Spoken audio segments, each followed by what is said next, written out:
ಬಹಳ ವಿವಾದಕ್ಕೆ ಕಾರಣವಾಗಿದ್ದ ಪರ ವಿರೋಧ ಚರ್ಚೆಗೆ ಕಾರಣವಾಗಿದ್ದಂತ ಜಾತಿ ಜನಗಣತಿ ಮರು ಸಮೀಕ್ಷೆಗೆ ಕಾಂಗ್ರೆಸ್ನ ಹೈಕಮಾಂಡ್ ಇದೀಗ ಸೂಚನೆಯನ್ನ ಕೊಟ್ಟಿದೆ.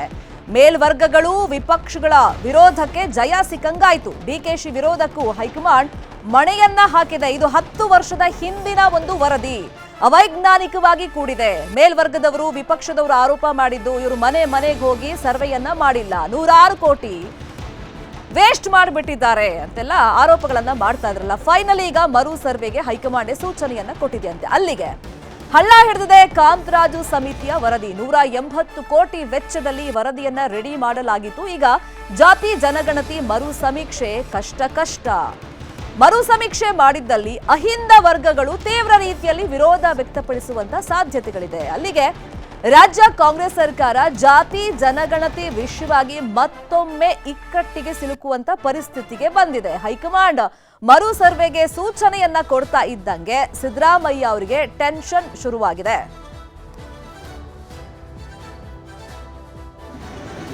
ಜಾತಿ ಗಣತಿ ಬಗ್ಗೆ ಏನು ವರದಿ ಕೊಟ್ಟಿದ್ದಾರೆ, ಇನ್ ಪ್ರಿನ್ಸಿಪಲ್ ಅದು ಅಕ್ಸೆಪ್ಟ್ ಮಾಡ್ತಾರೆ. ಆಮೇಲೆ enumeration of the cost survey ಅದನ್ನ ಬಿಕಾಸ್ ಅದು ಹಳೆಯದಾಗಿರೋದ್ರಿಂದ 10 ವರ್ಷ ಆಗ್ಬಿಟ್ಟಿದೆ, 9-10 ವರ್ಷಗಳು. ಅದಕ್ಕೋಸ್ಕರ ಎನ್ಯುಮರೇಷನ್ ಆಗಬೇಕು ಮತ್ತೆ ಹೊಸದಾಗಿ ಅಂತಕ್ಕಂಥದ್ದು ಅವರ ಅಭಿಪ್ರಾಯ. ಅದಕ್ಕೆ ನಾವು ಕೂಡ ಒಪ್ಕೊಂಡಿದ್ದೀವಿ. ಕೆಲವು ಸಂಘಟನೆಗಳಿಂದ ಕೆಲವು ಸಮಾಜದಿಂದ ಅಪಸ್ವರ ಬಂದಿರೋದ್ರಿಂದ ನ್ಯಾಯಬದ್ಧವಾಗಿ ಎಲ್ಲರಿಗೂ ಕೂಡ ಒಂದು ಅವಕಾಶವನ್ನ ಕಲ್ಪಿಸಿಕೊಡ್ಬೇಕು ಅಂತ ಹೇಳಿ ನಮಗೆ ಮಾರ್ಗದರ್ಶನವನ್ನ ಕೊಟ್ಟಿದ್ದಾರೆ.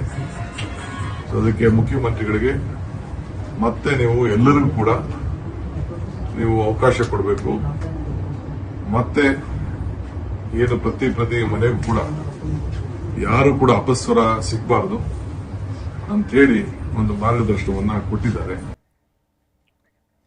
ಇದೇ ವಿಚಾರವಾಗಿ ಇನ್ನಷ್ಟು ಡೀಟೇಲ್ ಆಗಿ ಇನ್ಫಾರ್ಮೇಶನ್ ಕೊಡ್ತಾ ಹೋಗೋದಕ್ಕೆ ನೇರ ಸಂಪರ್ಕದಲ್ಲಿ ಕನೆಕ್ಟ್ ಆಗಿದ್ದಾರೆ ನಮ್ಮ ಪೊಲಿಟಿಕಲ್ ಬ್ಯೂರೋ ರಿಪೋರ್ಟರ್ ಕೃಷ್ಣ.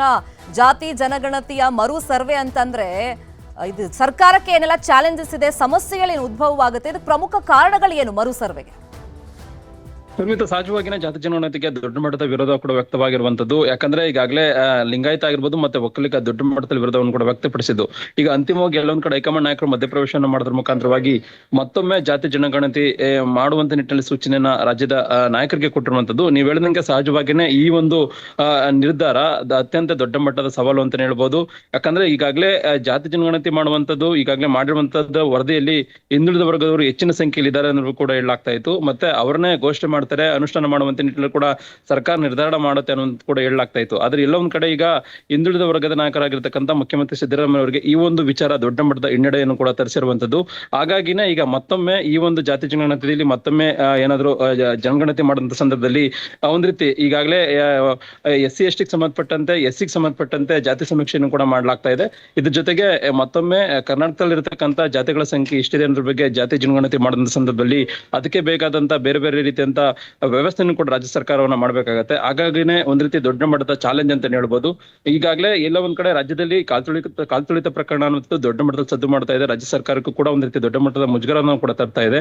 ಇಂಥ ಸಂದರ್ಭದಲ್ಲಿ ಎಲ್ಲೊಂದ್ ಕಡೆ ಜಾತಿ ಜನಗಣತಿ ವಿಚಾರವನ್ನ ತಂದು ಈ ಒಂದು ವಿಚಾರವನ್ನ ಡೈವರ್ಟ್ ಮಾಡಿದೆ ಅನ್ನೋ ವಿಚಾರ ಕೂಡ ಈಗಾಗಲೇ ಎಲ್ಲ ಒಂದ್ ಕಡೆ ಕಾಂಗ್ರೆಸ್ನ ತಂತ್ರಗಾರಿಕೆ ಅನ್ನೋದು ಕೂಡ ಹೇಳಲಾಗ್ತಾ ಇರುವಂತದ್ದು.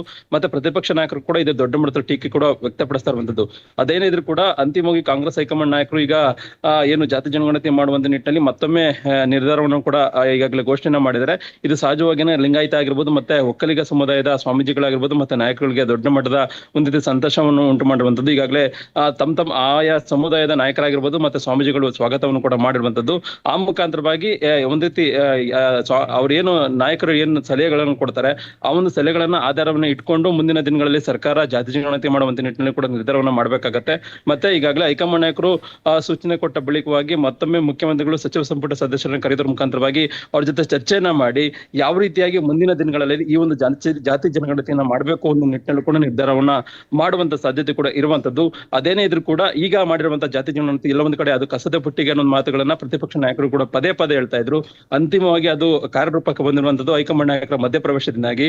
ಹೀಗಾಗಿ ಮತ್ತೊಮ್ಮೆ ಮುಖ್ಯಮಂತ್ರಿಗಳು ಜಾತಿ ಜನಗಣತಿ ವಿಚಾರದಲ್ಲಿ ಯಾವ ರೀತಿಯಾದಂತಹ ಒಂದು ರೀತಿ ಅಂದ್ರೆ ಮರು ಮಾಡುವಂತ ನಿಟ್ಟಿನಲ್ಲಿ ಯಾವ ರೀತಿಯಾದ ನಿರ್ಣಯವನ್ನ ಕೈಗೊಳ್ತಾರೆ ಮತ್ತೆ ಯಾವ ರೀತಿ ಕಾರ್ಯರೂಪವನ್ನು ತರ್ತಾರೆ ಅನ್ನೋದು ಕೂಡ ಸಾಕಷ್ಟು ಕುತೂಹಲಕ್ಕೆ ಎಡೆ ಮಾಡಿಕೊಂಡಿರುವಂತದ್ದು. ಮತ್ತೊಂದು ಮೂಲಗಳ ಪ್ರಕಾರವಾಗಿ ಕಾಲ್ತುಳಿತ ಪ್ರಕರಣವನ್ನ ಡೈವರ್ಟ್ ಮಾಡುವಂತ ಕಾರಣಕ್ಕೋಸ್ಕರವಾಗೇನೆ ಈಗ ಈ ಒಂದು ಜಾತಿ ಜನಗಣತಿಯನ್ನ ಮತ್ತೊಮ್ಮೆ ತಂದಿದ್ದಾರೆ ಅನ್ನೋ ಮಾತನ್ನ ಈಗಾಗಲೇ ಎಲ್ಲೊಂದ್ ಕಡೆ ಪ್ರತಿಪಕ್ಷ ನಾಯಕರು ಕೂಡ ಹೇಳ್ತಾ ಇರುವಂತದ್ದು. ನಾಳೆ ವಿಶೇಷವಾದಂತಹ ಸಚಿವ ಸಂಪುಟ ಸಭೆ ಕೂಡ ಕರೆದಿದ್ದಾರೆ. ಆ ಒಂದು ಸಭೆಯಲ್ಲಿ ಅಂತಿಮವಾಗಿ ಜಾತಿ ಜನಗಣತಿಗೆ ಸಂಬಂಧಪಟ್ಟಂತೆ ಒಂದು ಮಹತ್ವದ ನಿಲುವನ್ನು ತೆಗೆದುಕೊಳ್ಳುವಂತ ನಿಟ್ಟಿನಲ್ಲಿ ರಾಜ್ಯ ಸರ್ಕಾರ ಮುಂದಾಗಿರುವಂತದ್ದು. ಶರ್ಮಿತಾ, ಕಾದ್ ನೋಡೋಣ ಮರು ಸರ್ವೆ ಯಾವ ತರ ನಡೆಯುತ್ತೆ ಪ್ರಕ್ರಿಯೆ ಅಂತ. Thank you so much Krishna, ತಮ್ಮ ಇನ್ಫಾರ್ಮೇಶನ್